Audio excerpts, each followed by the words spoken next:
আসসালামু আলাইকুম, সবাই কেমন আছেন? আমার হাতে যে ফোনটা দেখতেছেন এটা ব্ল্যাক লাইট হয়ে আছে। এই যে মানে ফোনটা কোনো রকম লেখা নেই। তবে নতুন ডিসপ্লে লাগাইলে লেখা আসে, এই যে দেখাচ্ছি। তো এটা কিন্তু নতুন ডিসপ্লে, অরিজিনাল ডিসপ্লেতে কোনো রকম লেখা নাই। কিন্তু নতুন ডিসপ্লে লাগানোর পরও যে লেখা থাকে, লেখাটা দেখেন একদম মানে ব্রাইটনেস, ফুল ব্রাইটনেস দিছি, কোনো রকম লেখাটা ক্লিয়ার না। এই যে শ্যাডো পড়ে আছে ডিসপ্লেতে, যে ভালো করে দেখেন, এই যেখানে দেখছেন শ্যাডো পড়ে আছে। তো এটা আসলে কোথায় থেকে সমস্যা? এটা আপনার এই যে গ্রাফিক্স আইসি, এটা ভিভো সেট, ভিভো Y16 বা ভিভোর এরকম ভিভো, ওপ্পো, রিয়েলমি অনেক ফোন আছে এরকম সমস্যার সম্মুখীন হয় যে গ্রাফিক্স নাই।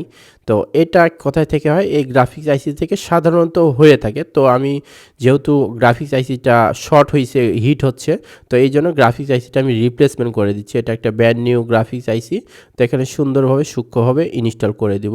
কিন্তু আমি গ্রাফিক্স আইসি ইনস্টল করার পরও আমি প্রবলেম ফিক্স করতে পারি নাই। তো হার্ডওয়্যার টুলস আবার ফলো করি, কারণ হার্ডওয়্যার টুলসে দেখলাম যে একটা জিনিস শর্ট আছে, আপনাদেরকে দেখাচ্ছি। তো এই যে এই ক্যাপাসিটারটা শর্ট আছে।